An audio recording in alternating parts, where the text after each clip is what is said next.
we since repaired it and got it back on track. But at the moment, sometimes you have to do what you have to do to get done what you need to get done. And that's just the honest to God truth. And we had property and we had what we thought was a good life. And then all of a sudden, these things started coming crashing down on our heads. And it was debt everywhere. I owed the IRS $26,000 in back taxes. My FICA score went from 685 down to a 425. I mean, it was bad. I had to file bankruptcy. And here comes Primerica. I was approached in a Target parking lot. I was asked the question, do you keep your options open when it comes to making and saving money? And I just happened to say yes. What if I would have said no? See, what if I would have said no? That just would have been it. There's no telling what would be going on right now. I definitely wouldn't be $1 million earner. Okay, there's no industry that would have done that for me. There's no place that would have done that for me like Primerica. And so I said yes. And when I said yes, just so some of you on here will really understand, I said yes, and yes, I have a bachelor's degree. Yes, I have a master's degree. I was a school teacher. I was a probation officer, all these things, right? But I said yes to a man with a high school diploma.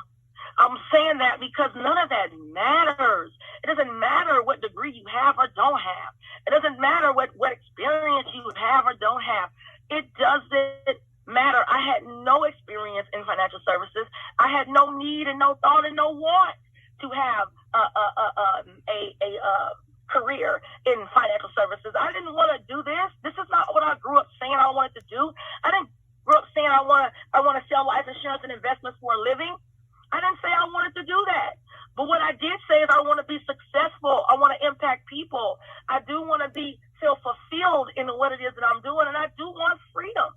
You know, so when he offered me the opportunity, what he said was, you know, you keep your eyes open. I said yes, and we ended up having an appointment that next week at my house.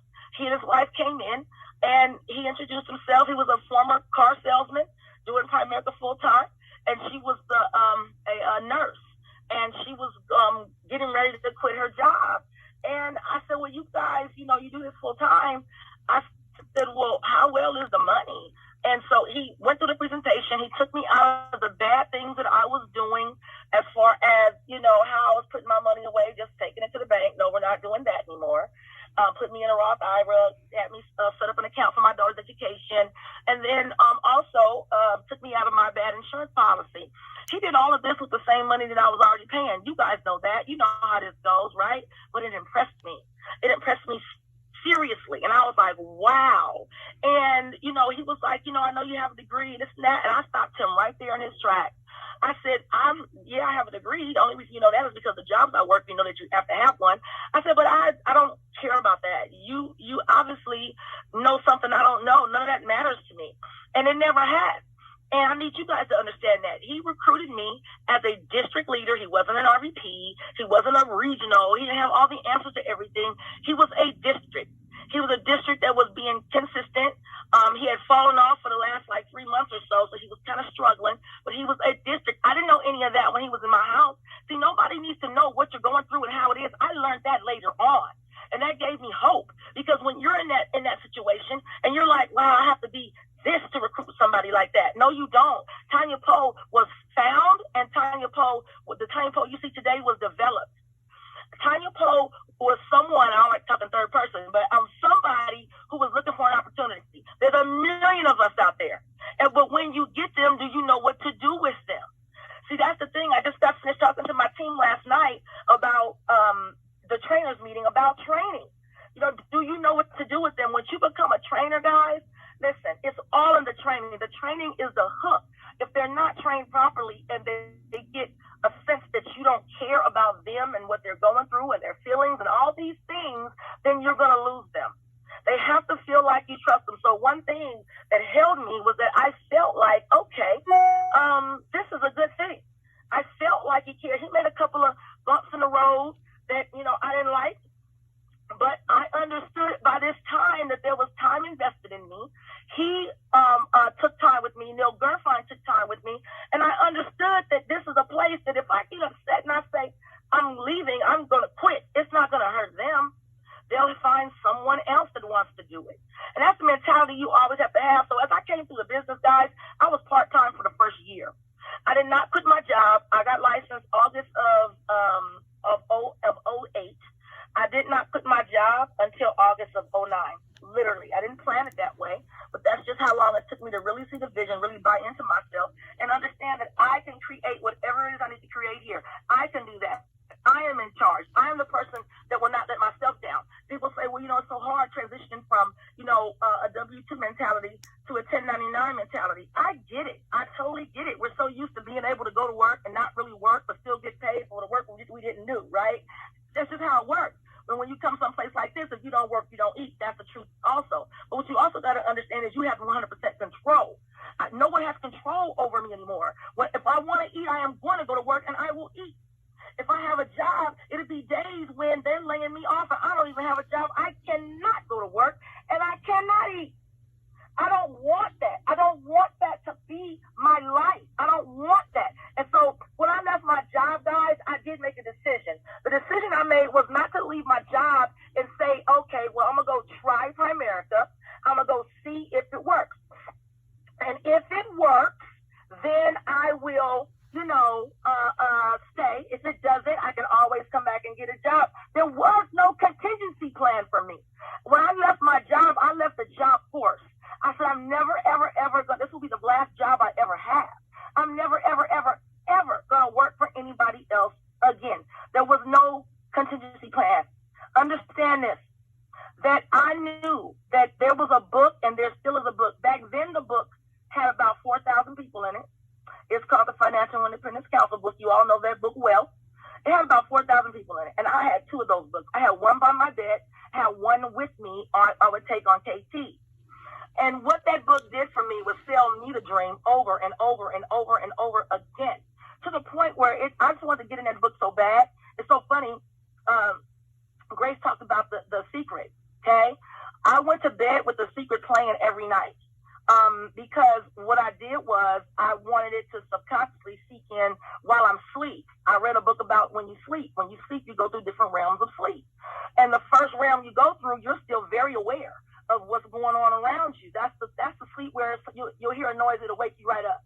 That means that you're aware of what's going on. So I said, okay, I'm going to let this sink into my brain while I'm falling asleep. I did that for a year and a half straight.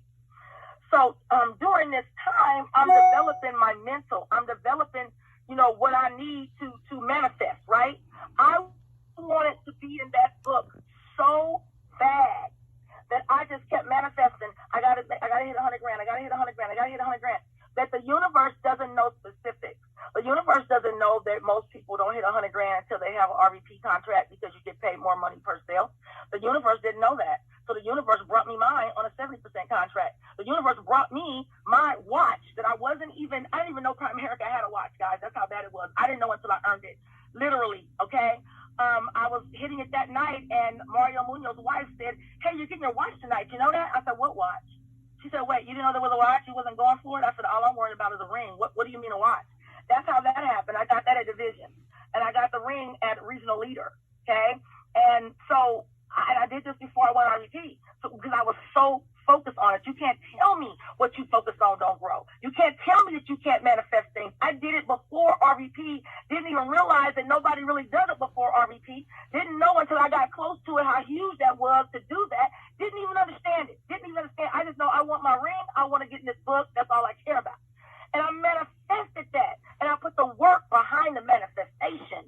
And so I want you guys to understand everything that you do is a choice. You make a choice to be mad at someone. You make a choice to get an attitude about something they said to you. You make a choice to take information the way you take it. You make a choice to be happy. You make a choice. The other day, my daughter, she woke up in the morning. She got a text from her two best friends. Neither one of them was going to be at school. She was bummed about that. The next thing happened is she goes to the bathroom, and she splashed this water all over her shirt. She was like, will we get ready to go? I said, it's just water. She comes downstairs, and she goes to the kitchen, and she wastes orange juice on the shirt. Now she got to go change the shirt. And she gets in the car, and she says, I'm just having a bad day. I said, whoa, hold on. You're having a bad what? She said, I'm sorry, I had a bad hour. I said, yeah, you had a bad hour. because I'm getting ready to drop you off at school, and you're going to have an awesome day, a wonderful day. The next hours of this day are going to be the best hours of this day. And she said that, and she got out the car. She had a good day. But we have to catch ourselves sometimes. You have to listen to the things that come out of your mouth. Oh, my God, you spilled coffee on you in the beginning of the day. You mean to tell me you're having a bad day by 9 o'clock? The whole day is bad? You're writing that off. You're putting that in the universe. You're channeling that energy that I'm going to have a bad day today. That's really what you're saying. You can't do that. It works in the opposite, in the reverse. You can wake up every morning and say, today is the day I'm going to meet my superstar. Today is the day my business is going to change. Today is the day that everything is going to change for me. And you just get a better percent a day. That's really what it's about. Get better a percent a day. Work on that. Work on your thinking. Work on your mind, and definitely work on your people skills. I'm going to tell you the books that helped me with my people skills. I'm going to end with this. Okay, so what helped me most, because I really needed it, I came from an industry where you did what I said. Okay, you did what I said. That's what the industry that I came from. You do what I say. Okay, so I had to read Skills with People by Les Gibbons. Skills with People by Les Gibbons. I had to read The Art of Dealing with People, also by Les Gibbons. The Art of Dealing with People.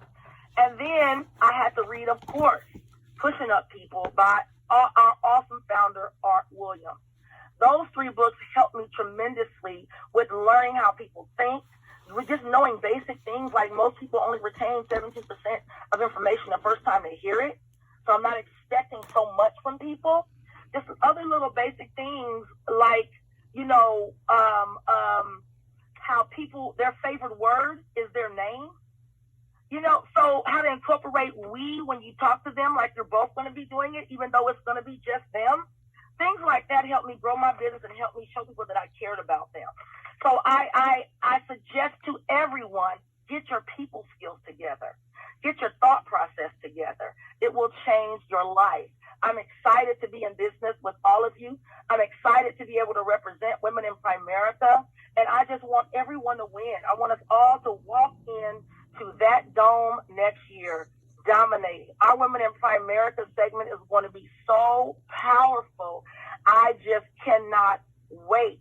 And I know I will see you all there. Okay? Thank you all, and I'll see you at the top.